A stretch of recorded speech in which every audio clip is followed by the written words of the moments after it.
Yunis wuxuu haystay inuu helay the best deal of his life. Wuxuu iibsaday guryahan loo yaqaan pre-foreclosure. So maadaama everyone online uu dhahayo guryaha inay iibsato waayo lacag waan la ka sameynaysaa. Instead wuxuu lose gariyay $100,000. So the crazy part is kaliya bas maaha inuu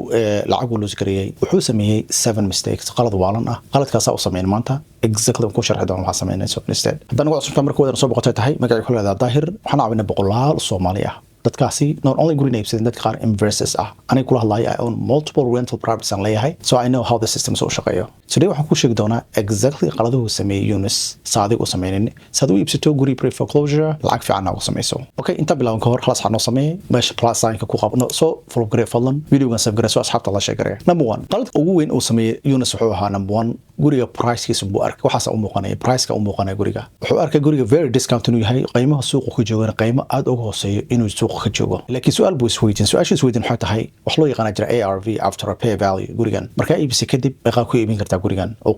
qiimihiisu noqonaya so mararka qaar waxa arki doontaa guri qiimihiis aad uga hooseeyo laakiin haddii numberkaada analyze garanin aad ogeyn wax loo yaqaan ARV-ga waa qaladka ugu weyn sameyn karto so always ma aha guri inuu qiimaha suuqa ka hooseeyo inuu investment fiican yahay so that means numberada in run garayso as always mistake 2 mu istari garan marketka markaas aan ku jirnaa ama neighborhoodkaas guri ka iibsanaya mu istari garaysanin so mu firin guryaha dariska la miidin waxa loo kala iibsanayo exactly loo kala iibsanayo wuxuu isbeen gariyay thousands of dollars oo inuu guri ku fix gareeyo and then wuxuu ogaaday guriga qiimaha saxda ah dariska meesha that neighborhoodkaas inuu ka joogo qiimihii so that's the lesson ku bartay so the lesson wuxuu yahay marketka wuxuu go'aan ka gaarayo guriga qiimuhu ka joogo maaha renovation budget-ka aad siisay aw qorshaysay mistake 3 wuxuu underestimate gariyay repairs ku kacayo ithor wuxuu haystay gurigan inuu yahay wax loo yaqaan cosmetics update or like in painting iyo waxyaalo basic or like in door knobs laga bedelayo wuxuu hire contractor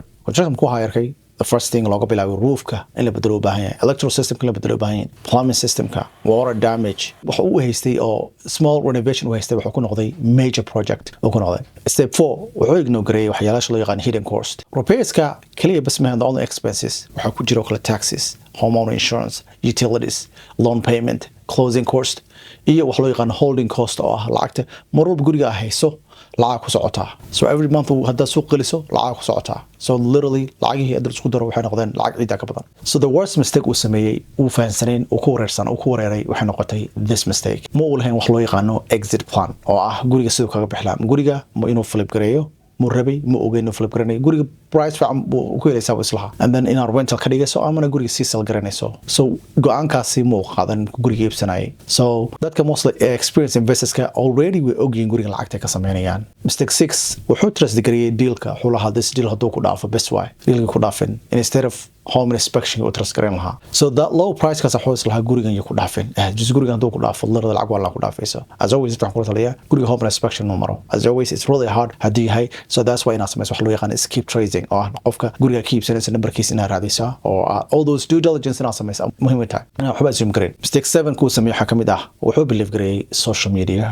instead of inuu numberadiisa raan gareeyo social media wuxuu ku tusayaa like qof sameeyo like oh flip gareey house or 6 figure sameeyo ila kuma tusayo project dadka lacagta ku lose gareynayaan project kuma tusayo dadka oo underestimate gareey repairs ku kacay like $50,000 oo qiimaha ku qiimeynay islahayn dayactirku ku kacaya kuma tusayaan dadku haystay great deal in Helen waxay ku noqday financial disaster kuma tusayaan waxay ku tusayaan is just like you are basically you know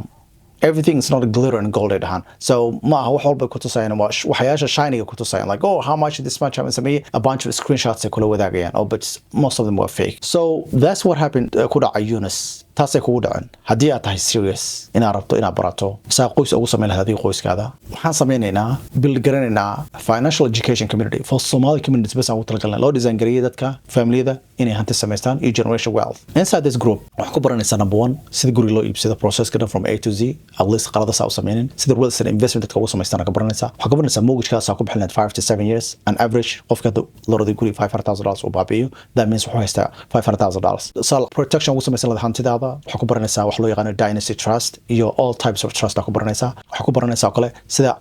multiple streams of income oo sameyn lahayd iyo saa u sameyn wax loo yaqaan long term financial freedom qoyskaada saa ugu sameyn lahayd so go runta ku sheegaya this group maaha inaad rich ku noqonayso overnight waxa baranaysaa wax loo yaqaan strategies dadka wealthiga families ka isticmaalayaan si ay u haysato wax loo yaqaan lasting wealth hadda serious ka tahay nolosha qoyskaada abadasho committee waxaan ugu soo qortaa freedom then that group markaan sameyno aad launch gareyno waa kula soo wadaagi doonaa insha Allah assalamu alaykum